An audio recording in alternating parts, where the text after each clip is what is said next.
what to tell you. My head is filled with things to say. When you're here, all those words, they seem to slip away.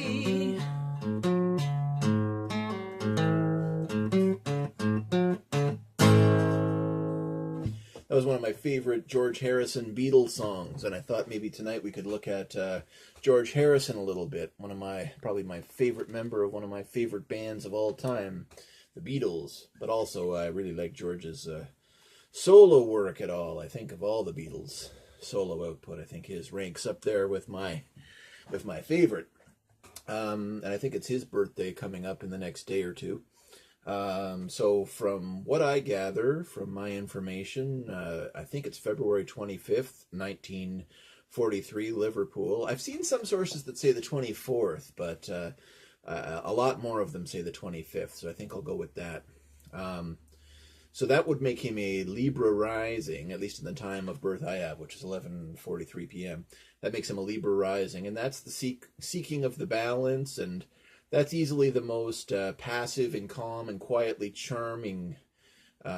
He definitely was of the Beatles, and he's not given to Libra rising, not really given to crass vulgarity or spotlight hogging or anything like that. I always liked George. I always had a soft spot for him for that reason. Sun 6 degrees Pisces. That's the house of religion and spirituality, and also monasteries.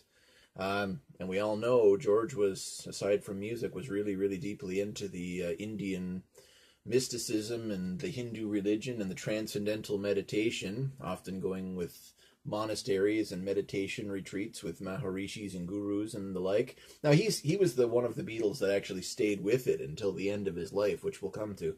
The other guys kind of abandoned it when it stopped being cool, but he stayed with it.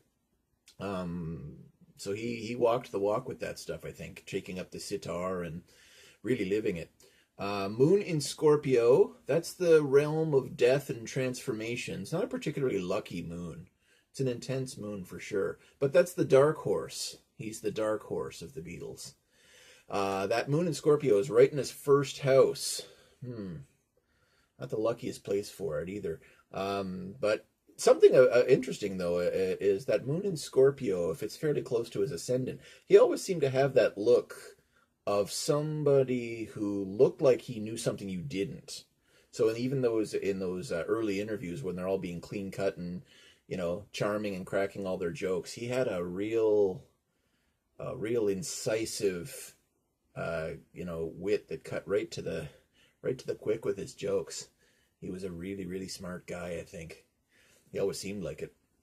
Now, his sun trines his moon and ascendant.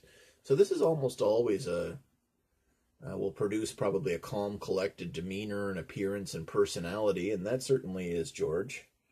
Every time I always saw him, he seemed to be in collection of himself, and almost never saw him riled up or anything like that.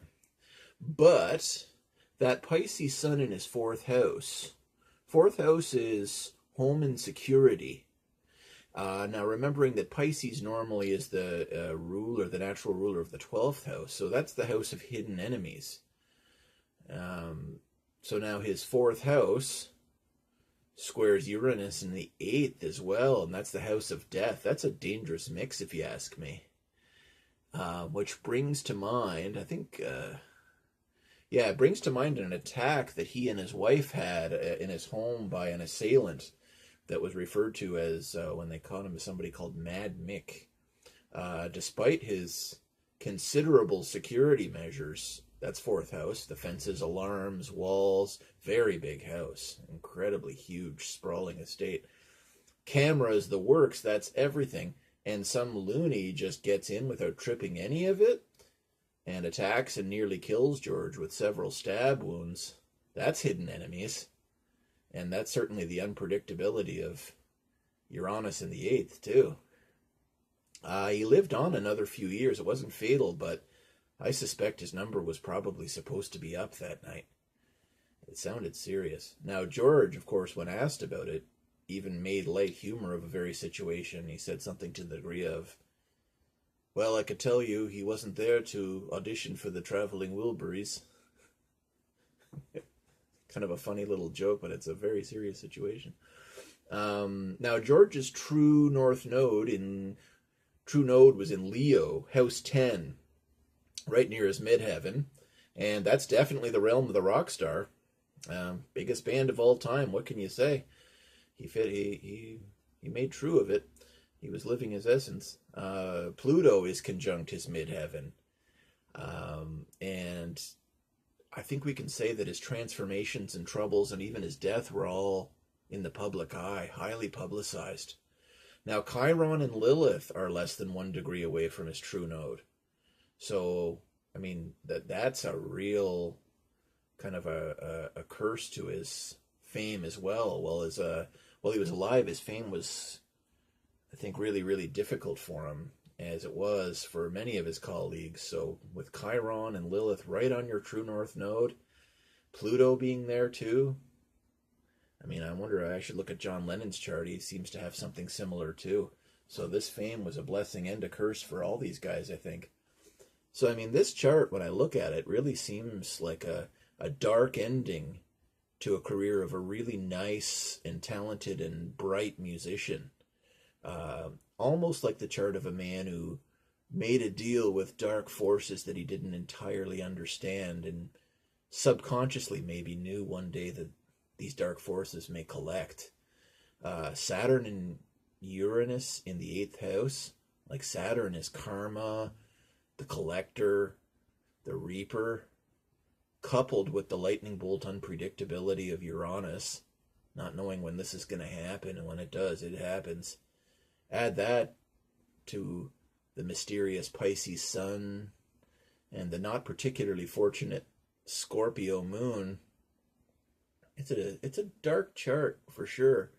Subconsciously, all this stuff probably steering him to have such a deep immersion with sorry, it's late and I'm a little tired.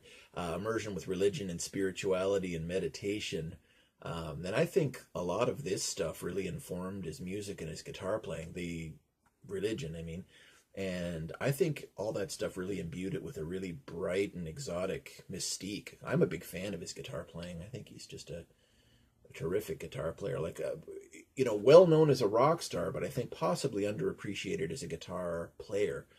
And all this stuff really ages well. It still sounds really good today. But anyway, that's just a kind of cursory glance of George Harrison. See you next time.